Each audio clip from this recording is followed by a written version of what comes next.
Cheese Master, making terrain rules deeper would fix 10th edition flavor. That is a very interesting comment, and I think it's a very logical comment as well.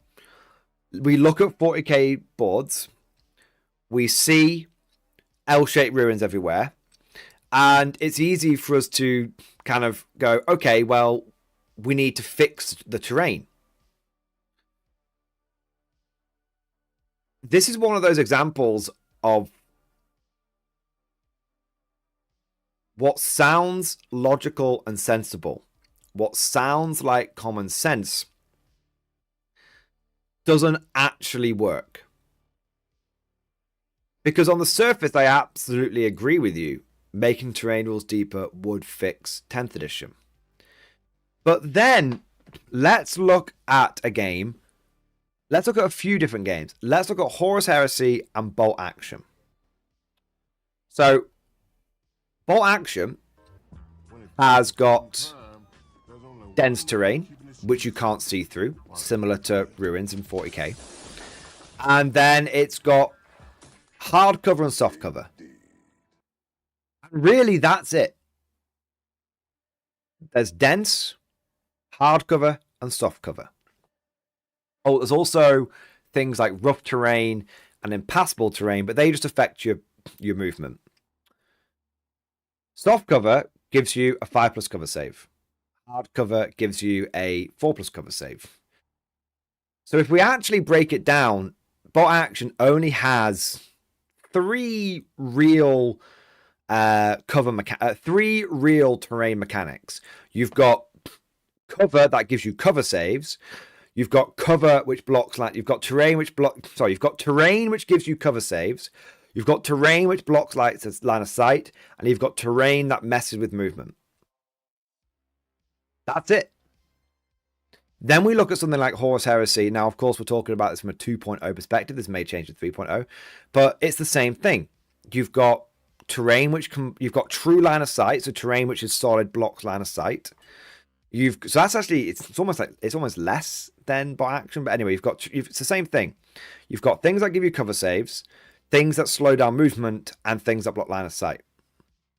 If you go over to 40k, it's not that different. You have actually got lots of different terrain in 40k. You've got battlefield debris, which anytime you shoot over it improves your cover save. You've got dense terrain, which you've got terrain like ruins, which blocks line of sight. So you've got terrain which you can't go through, like unless you're a certain unit. So you've got these principles of there's terrain which blocks line of sight, there's terrain that improves your defensive stats, and you've got terrain which can mess with movement. So are the terrain rules the problem in 40k? I would argue that they could be improved. I do think that cover saves coming back to the game is actually quite a good idea. I like cover saves. A lot of people didn't like cover saves in Bolt Action, but I think they have drastically improved that game. They might have gone a bit hard on them, being able to get like a 2-up cover save is a bit hard, but there's mechanics for getting around that. But I think cover saves drastically improve a game. I think you can have an AP mechanic and you can have cover saves at the same time. I think the problem with the 40k terrain rules is that by and large, the community is not using them.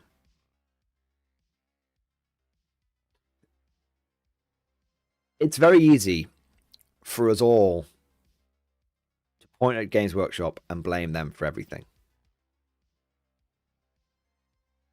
And many of you who watch this might start saying that I'm a GW simp, but anyone that has seen my content for any length of time knows I ain't no GW simp. No way, Jose. I give them plenty of shit. But I also try and be fair-minded. And it kind of reminds me of that scene in V for Vendetta. If you really want to look who's to blame, you need only look into a mirror. You heard me. I said Cree. I think that the Warhammer 40k community has kind of consistently chosen to not interact with the terrain rules that GW has provided. And we have kind of consistently chosen things like L-shaped ruins. And I think there's a number.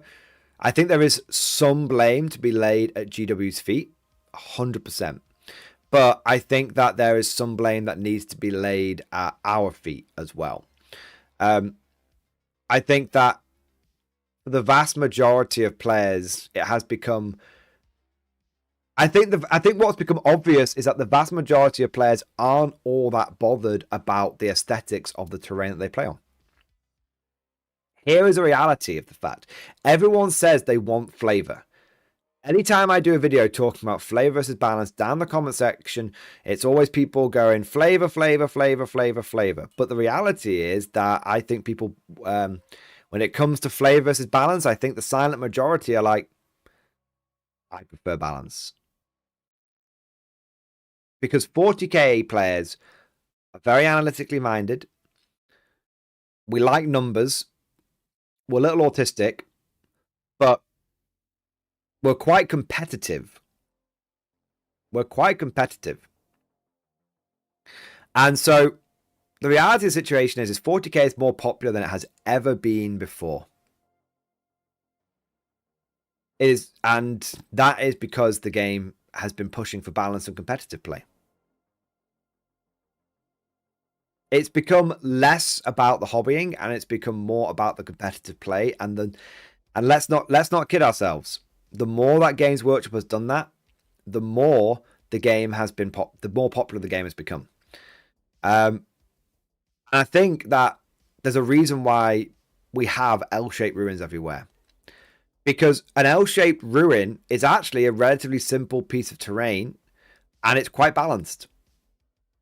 If you have a hill if you have a ruin that's one size, and your opponent has a ruin that's another size, those ruins aren't equal. But if you've got the smaller ruin, you've got less cover. If your opponent's got the bigger ruin, they've got more cover. People will start getting bent out of shape about that. They will do. Forward, you dogs, to victory! The reason why we all use L-shaped ruins is because it's good for balance, and the secret is that the majority of people prefer balance over flavor. That's it. There are loads. 10th edition has loads of different terrain rules.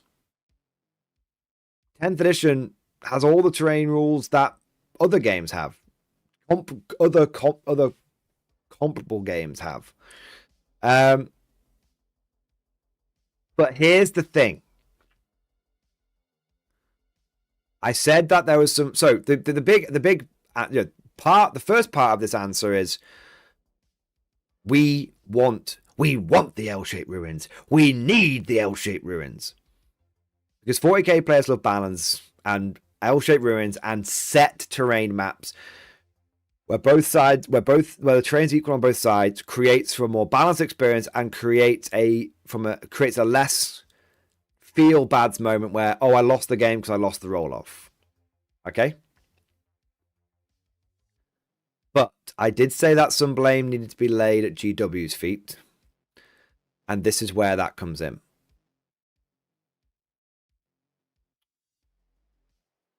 The reason why 40k has very, very dense terrain, very balanced terrain, and the reason why everyone could hide, the reason why everyone builds their armies to be completely hidden from the beginning of the game is because, as people are saying down in chat, 40k is one of the most lethal games that I play, that people play in general. The ability, because 40k is obviously, 40k is a game that involves a lot of shooting. I mean, it's a more futuristic, sort of modern game. And so there's going to be lots of guns involved. You can't really, if you've noticed that, we haven't compared 40k to Old World. And that's because ranged damage in Old World, unless you go completely into it, and even then, will almost never win you a game. There's always exceptions that prove the rule, but there's almost it almost never wins you a game. If you had bolt action, if you had Old World terrain and then put 40k armies on it, whoever rolled off first could probably blow away 1,000 points. The game is too lethal, and that's what makes Eldship Ruins essential. Exactly right, Matthew Sinclair.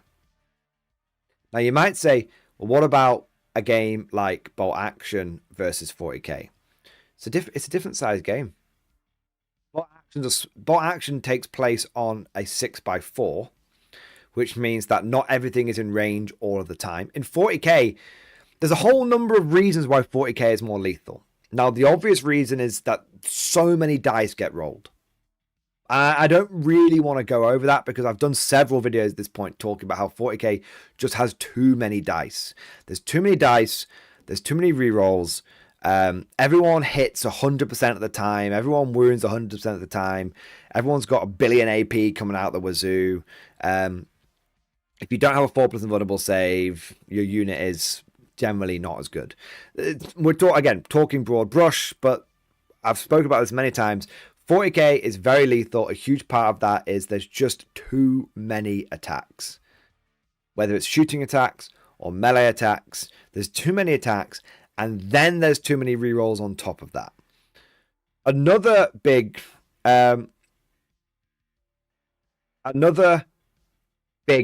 problem is that the boards are too small. Now, what's interesting is 40k armies are actually smaller than they used to be.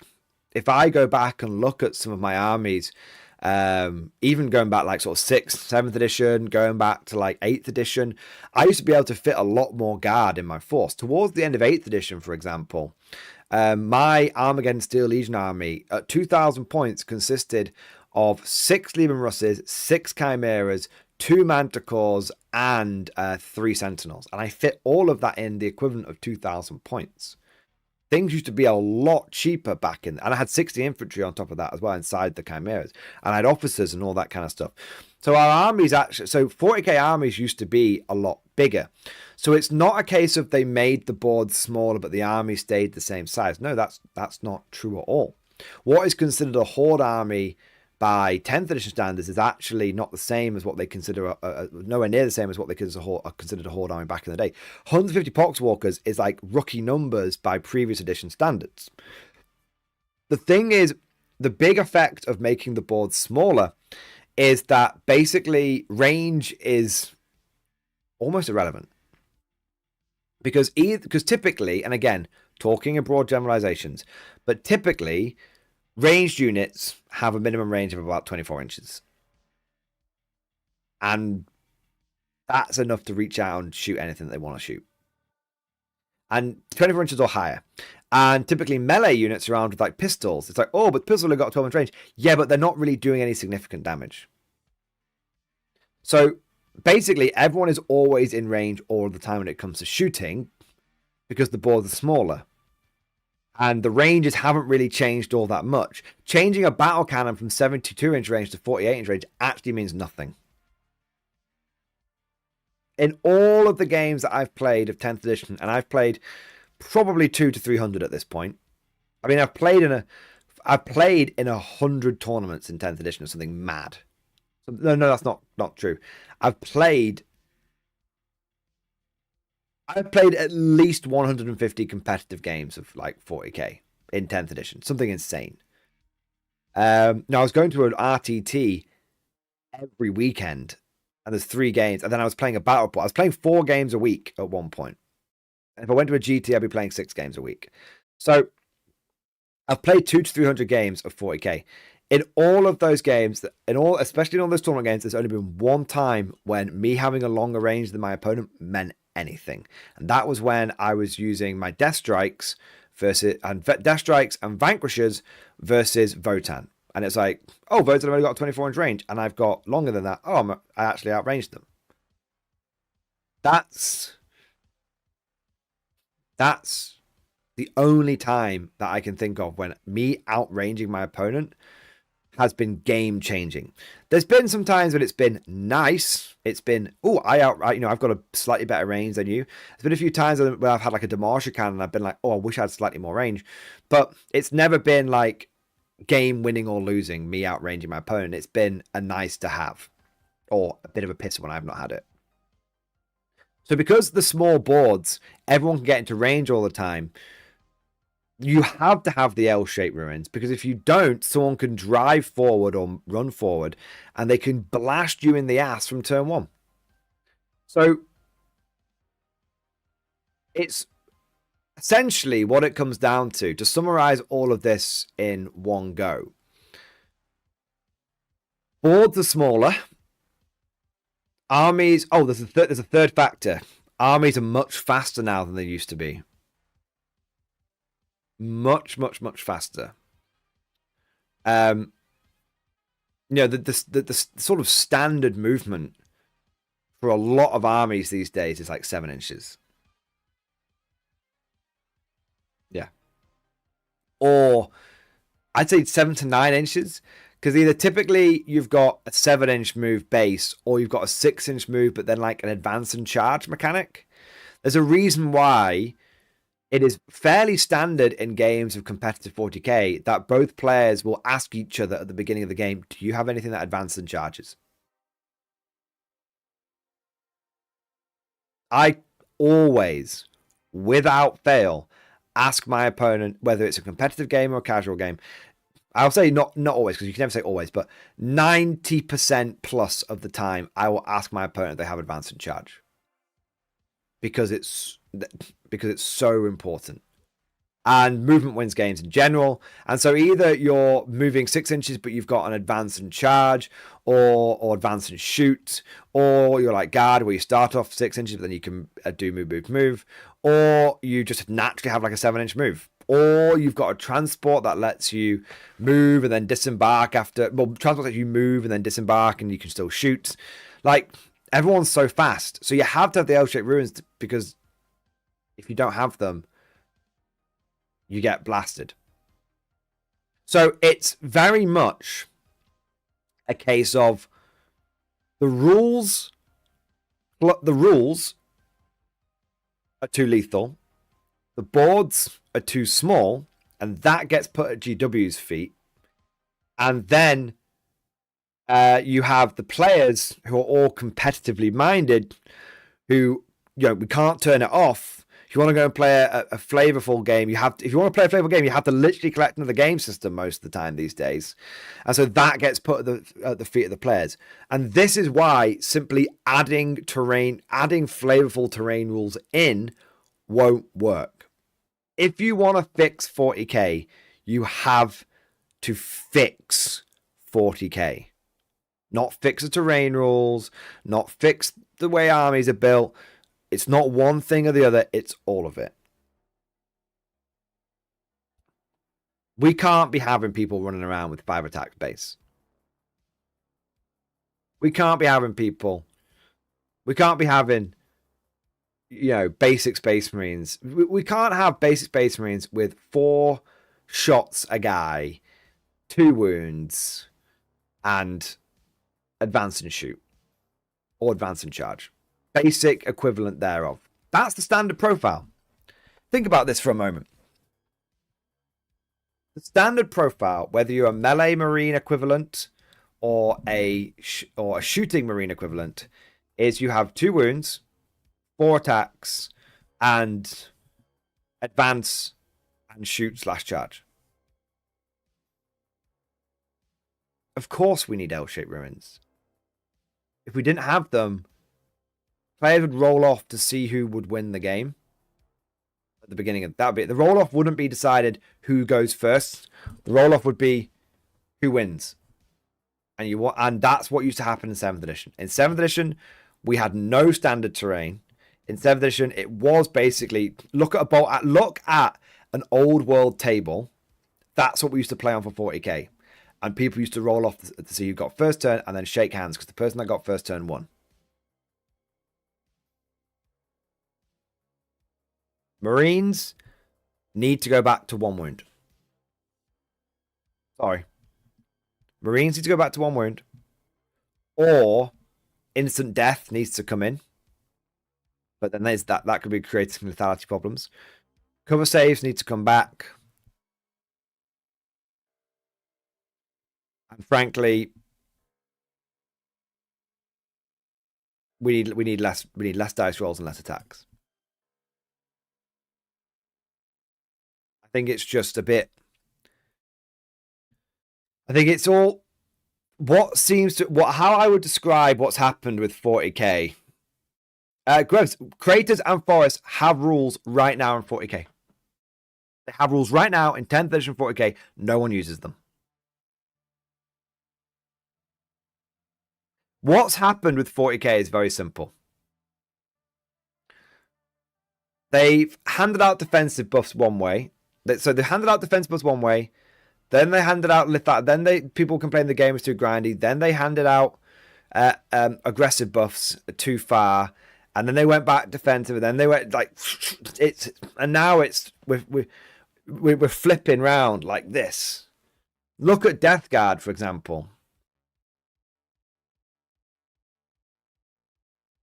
Look at. I would remove all lethal hits. I would remove all sustained hits. I'd remove all that kind of stuff. But that's not the way it's going to go. I don't think so. I don't think that's the way it's going to go. I don't know what 11th edition will do. But I don't think 11th edition will. If I was to make a prediction, I don't think 11th edition will do anything in terms of rebalancing the game, because weirdly, despite everything I've said, the game is kind of balanced because everyone's kind of reading from the same page now. We're all reading from the same hymn sheet. So I don't think they'll do much to balance 40k, because weirdly, even with all this hyper lethality, the game is more balanced than it ever has been. If you play competitively, you can take objectively worse units, but no one does. What I think 11th edition will do is actually add stuff back in. So 10th edition, I said at the beginning of the edition, and they've done this consistently throughout it. 10th edition has been GW shedding the last vestiges of old GW. So they got the way the data sheets work now, the way 10th edition 40k should really be called. I don't think you can even call it 40k anymore. I think it should be called. I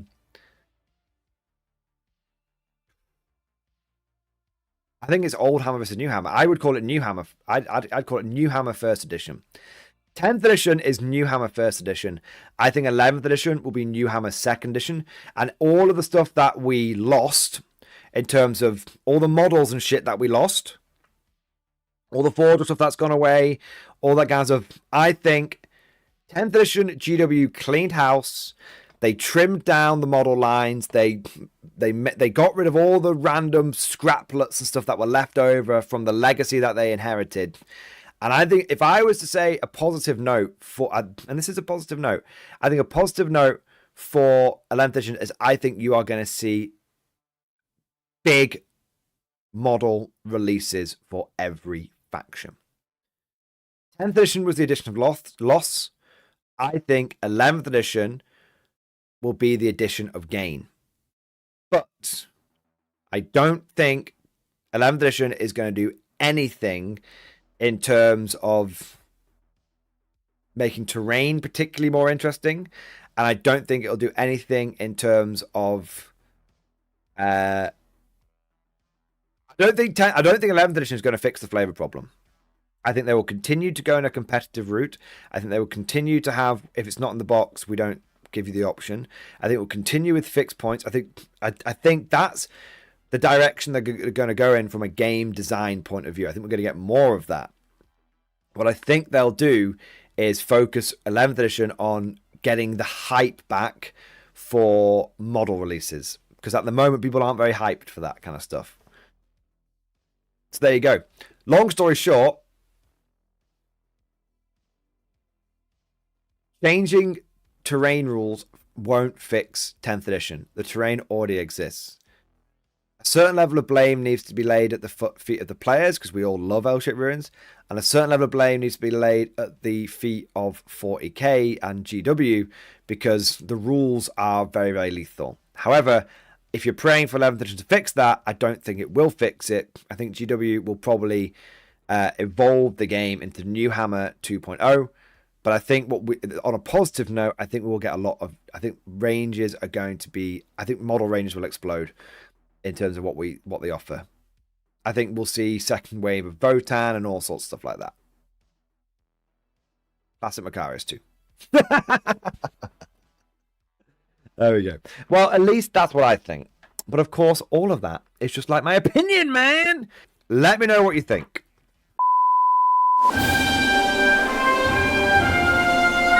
Would you like to know more?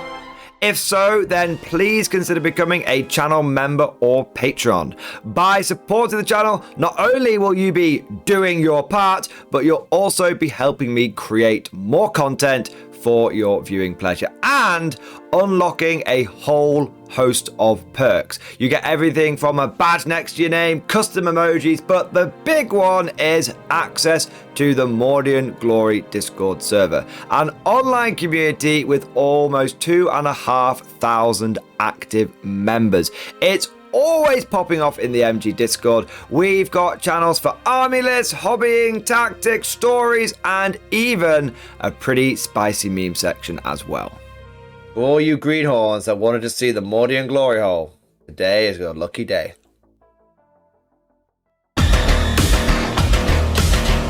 And joking aside, I do want to say a massive thank you to all of the current channel members and patrons. You guys are amazing. Truly the lifeblood of the channel. I could not do Mordian Glory full time without the incredible and generous support of my members. So thank you guys so much. And last but certainly not least, I want to say a personal thank you to all of my top tier Patreons. These are the War Masters, the people who have truly gone above and beyond the call of duty. So a heartfelt thank you to Alex Dengal, Bonbon Vert, Lord Pryor, Mark Panconi, RJ Scorpion, Swordfish Trombone, Try Again Bragg, John Stubbs, Nick Walsh, Diesel Fox, and August Barney. Seriously guys, thank you from the bottom of my heart. Your support is incredible and it makes a huge difference. Thank you so much. That's all for now. Hope you've all enjoyed today's video, and of course, as always, see you guys next time.